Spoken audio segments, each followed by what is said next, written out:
Oke guys, bismillahirrahmanirrahim. Selamat datang kembali di channel Guru MTK, tempatnya belajar matematika.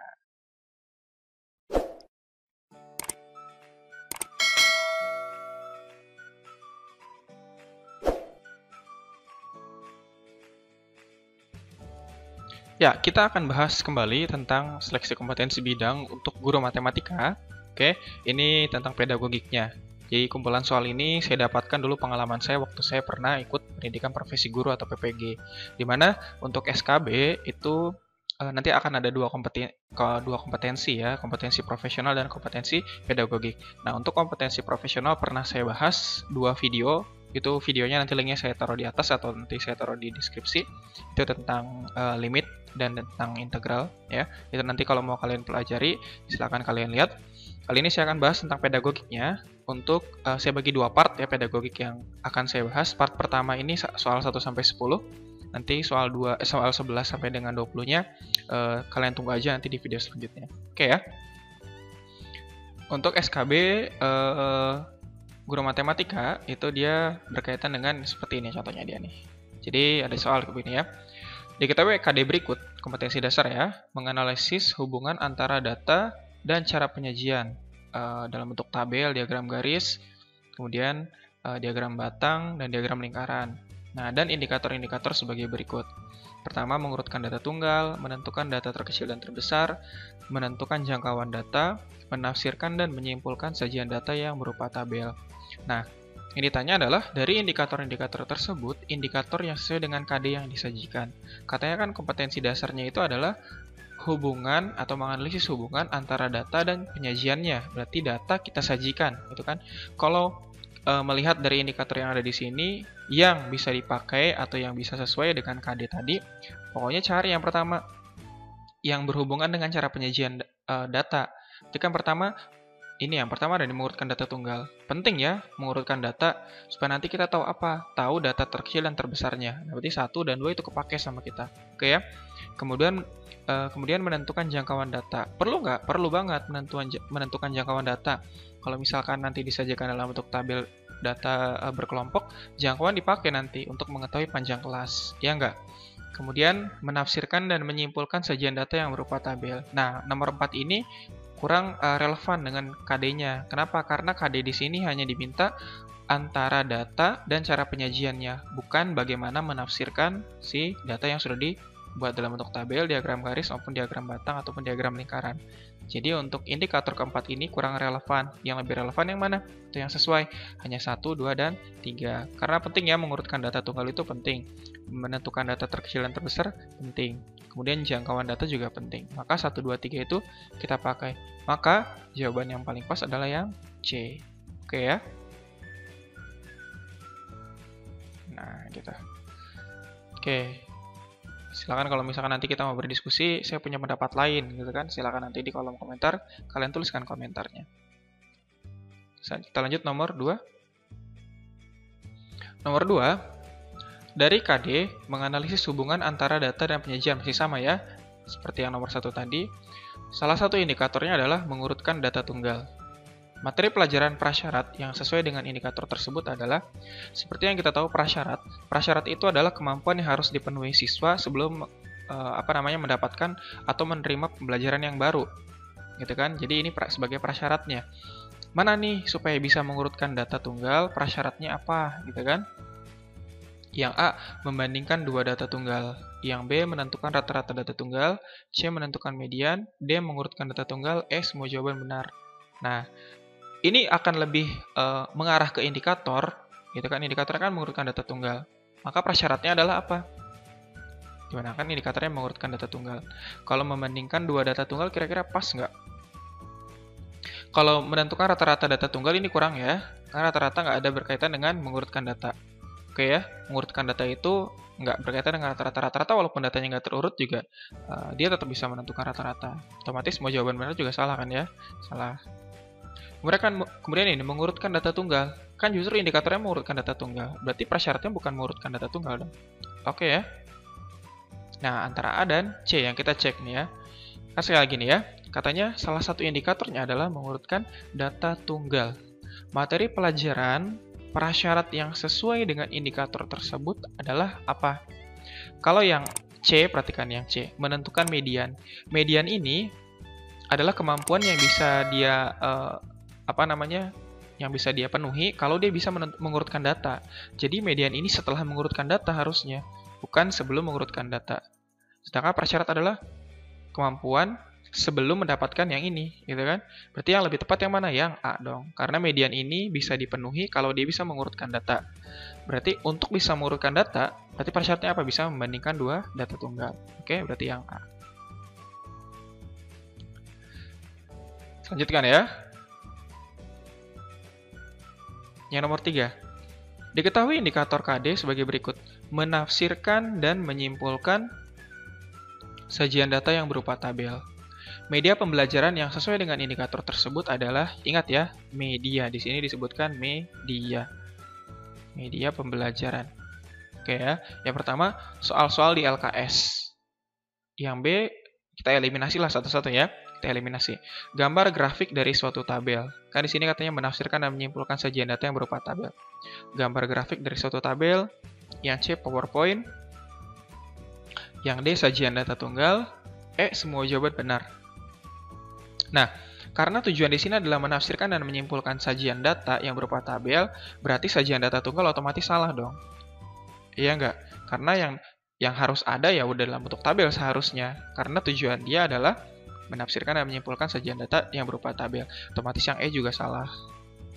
Kemudian soal-soal di LKS. Soal-soal di LKS itu tidak semuanya berkaitan dengan tabel, ya nggak? Nah, ini juga kurang tepat.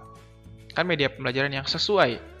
Berarti antara B dan C. Perhatikan, gambar grafik dari suatu tabel dengan PowerPoint. Kira-kira mana yang lebih pas sebagai media pembelajarannya? Ya, yang paling pas adalah yang B dong. Gambar grafik dari suatu tabel. Kalau gambarnya udah ada, kan gampang tuh nanti. Siswa tinggal menyimpulkan atau menafsirkan dari tabel yang kita tampilkan. Kalau PowerPoint ini masih umum. PowerPoint-nya bentuknya seperti apa? Ya enggak? Yang pas adalah yang B. Gitu. Oke? Oke ya. Paham sampai sini? Oke? Kita lanjutkan. Mungkin Bapak Ibu Guru lebih paham lah ya. Kita lanjutkan nomor 4. Dari KD, menganalisis hubungan antara data dan cara penyajiannya, tabel, diagram garis, diagram batang, dan diagram lingkaran. Salah satu indikatornya adalah mengurutkan data tunggal. Soal evaluasi yang bisa digunakan sesuai dengan indikator tersebut adalah, perhatikan kita eliminasi satu-satu ya. Jika 3 bilangan jumlahnya 18, tentukan rata-ratanya.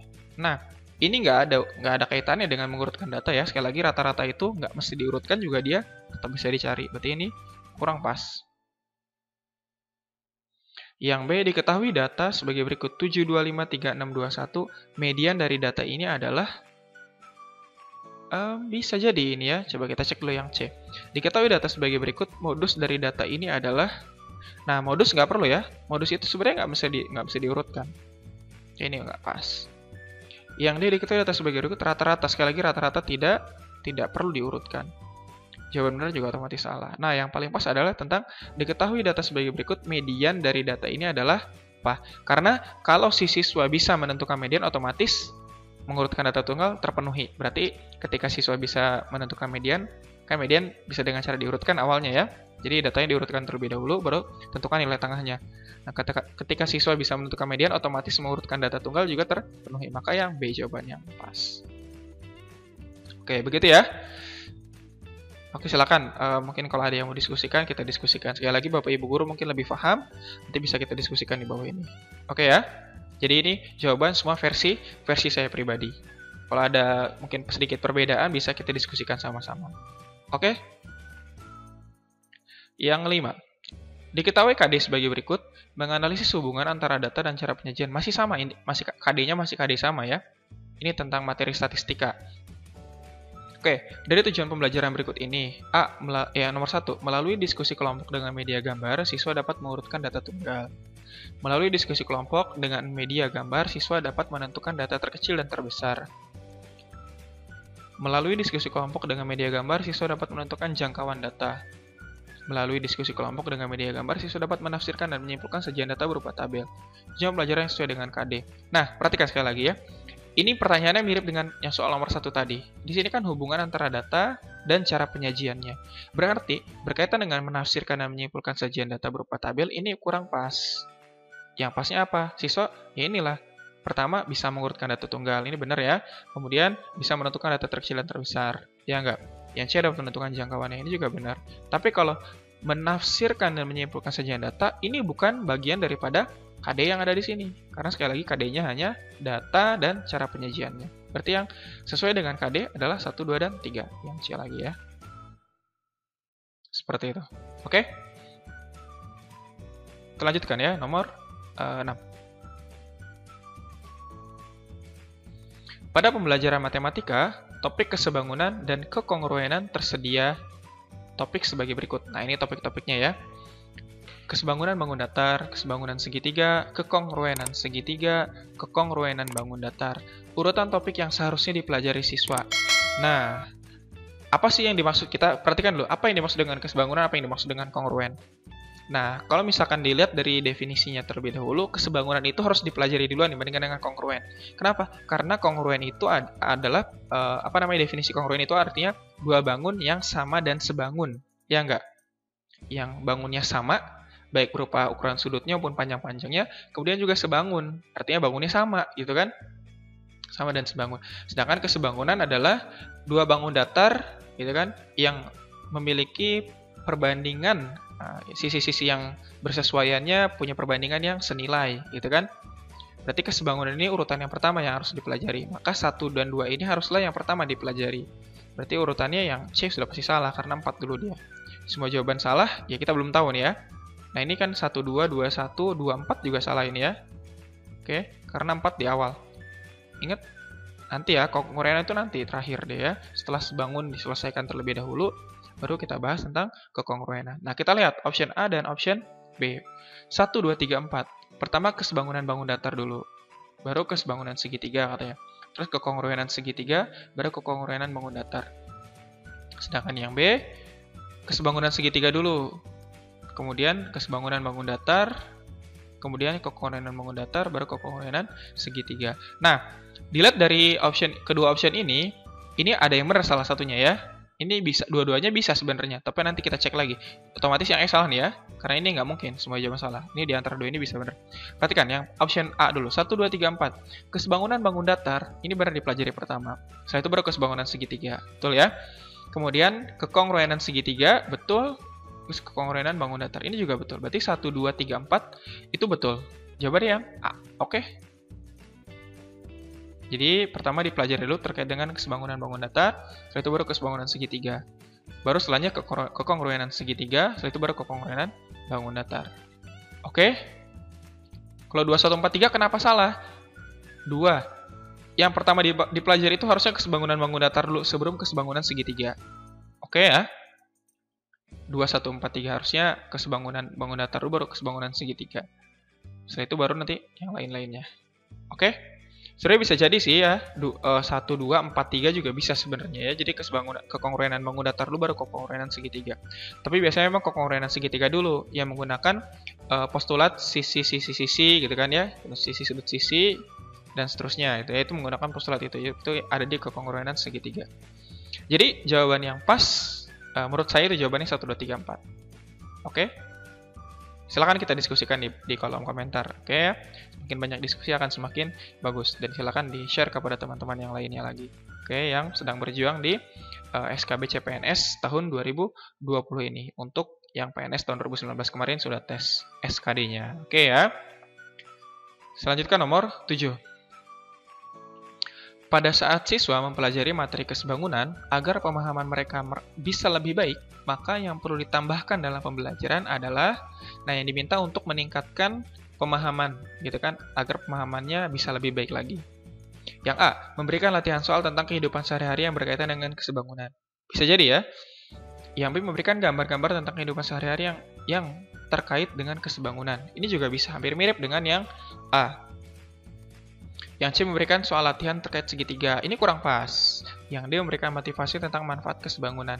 Kalau memberikan motivasi, ini lebih ke meningkatkan prestasi ya. Kalau memberikan motivasi ya. Oke. Berarti ini kurang pas. Yang C dan D-nya kurang pas. Oke, sedangkan yang A memberikan soal latihan tentang kehidupan sehari-hari yang terkait dengan kesebangunan.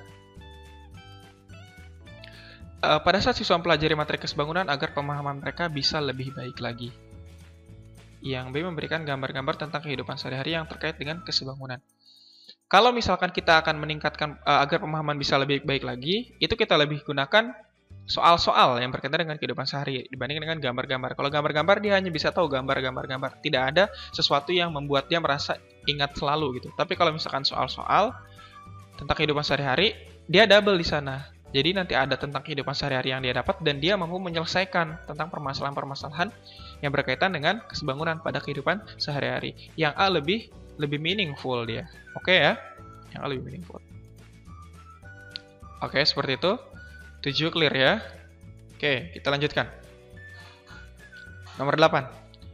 Dalam suatu pembelajaran matematik, salah satu tujuan pembelajaran adalah agar dengan melakukan diskusi kelompok, siswa dapat membedakan relasi yang merupakan fungsi dan yang bukan fungsi. Jadi, katanya di sini agar melakukan diskusi kelompok, berarti nanti si siswa berkelompok gitu kan ya, diskusi secara kelompok. Kemudian siswa membedakan antara relasi yang merupakan fungsi dan yang bukan fungsi. Nah, ini diminta media pembelajarannya yang sesuai dengan tujuan pembelajaran tersebut. Yang A, gambar-gambar tentang kehidupan sehari-hari yang berkaitan dengan fungsi. Ini kurang pas, karena tujuan di sini adalah membedakan relasi. Ini kan tujuannya membedakan ya. Oke. Membedakan relasi yang merupakan fungsi dan yang bukan fungsi. Berarti kalau berkaitan dengan fungsi aja, dia nggak bisa tahu nanti mana yang bukan fungsinya, gitu kan. Kemudian yang B, tayangan PowerPoint tentang fungsi linear. Ini juga bukan. Oke. Gambar-gambar relasi yang merupakan fungsi dan relasi yang bukan fungsi. Ini yang pas, yang C. Yang D katanya soal-soal tentang relasi dan fungsi. Belum langsung ke soal-soal tentang relasi dan fungsi kan, karena di sini media pembelajarannya dulu yang diminta. Oke ya. Yang E, jawaban A, B, C, D benar, ini salah. Oke, jawaban yang pas adalah yang C. Gambar-gambar relasi yang merupakan fungsi dan relasi yang bukan fungsi. Ada banyak ya. Relasi yang fungsi dan relasi yang bukan fungsi itu bisa diberikan kepada siswa. Nanti siswa bisa menyimpulkan, oh ternyata ini loh relasi yang termasuk fungsi gitu kan. Ini loh relasi yang bukan fungsi. Begitu ya. Oke, lanjut kita nomor 9. Pada saat memberikan kesempatan pada siswa untuk menanggapi pendapat siswa lain, nah jadi saat memberikan kesempatan pada siswa untuk menanggapi pendapat siswa lain, maka tindakan guru yang paling tepat adalah apa katanya ya? Memberikan siswa berpendapat sesuai keinginan. Oh, ini otomatis salah. Oke, nggak boleh ya. Harus kita berikan rambu-rambu ketika kita memberikan kesempatan kepada siswa dalam menanggapi pendapat siswa lain. Yang B, meminta siswa lain untuk memperhatikan temannya yang berpendapat. Wah, ini lebih ini ya. Ketika yang C dulu deh. Memperhatikan pendapat yang diungkapkan. Bisa. Yang D, memberikan arahan jika pendapatnya kurang benar. Yang E juga salah ya. Ini benar semua, salah. Kalau kita lihat tindakan guru ketika memberikan kesempatan pada siswa untuk menanggapi pendapat siswa lain, itu lebih ke tolong didengarkan siswa ini ketika berpendapat. Artinya kita memberikan himbauan kepada siswa yang lain agar memperhatikan temannya yang sedang berpendapat. Berarti jawaban yang paling pas adalah yang B. Yang C dan D kenapa kurang tepat ya? Yang C memperhatikan pendapat yang diungkapkan. Itu hanya ke arah kepada si gurunya sendiri. Sedangkan ini agar bermakna kepada yang lainnya, maka guru lebih kepada meminta perhatian teman-temannya. Otomatis guru pun pasti akan memperhatikan. Oke, yang jawaban B sudah mengcover untuk si option C. Sedangkan yang B memberikan arahan jika pendapatnya kurang benar. Nah, ini dilakukan ketika orang siswa ini sudah melakukan pendapatnya. Tapi kan saat memberikan kesempatan, belum ada pendapat yang disampaikan daripada siswa yang diberikan kesempatan ini. Maka yang D belum bisa dilakukan sebelum kita mengetahui pendapat dari siswa yang diberikan kesempatan tadi. Seperti itulah ya, seperti yang saya sampaikan tadi di awal, ini versi saya, silakan Bapak Ibu Guru punya versinya sendiri.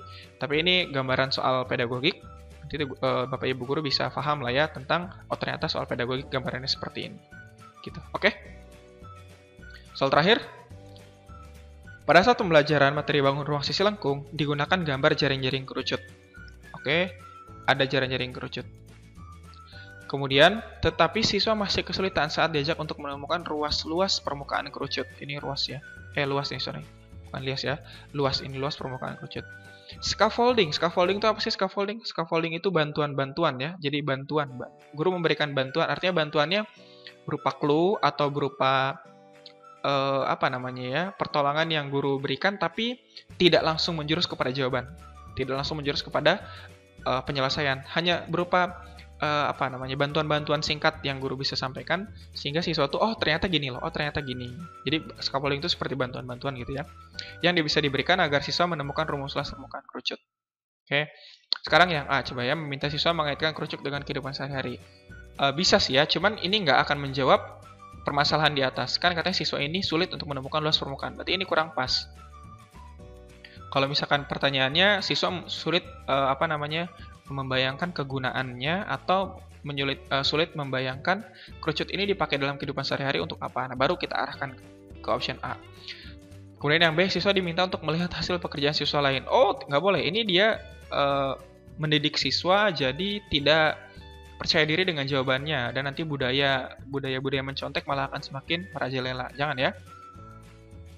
Yang C, meminta siswa untuk mengaitkan gambar jaring-jaring kerucut dengan luas juring lingkaran. Nah, ini baru tepat. Kenapa? Karena kita tahu ya kalau sisi lengkung pada kerucut itu kalau kita buka kan bentuknya seperti juring ya, gitu kan?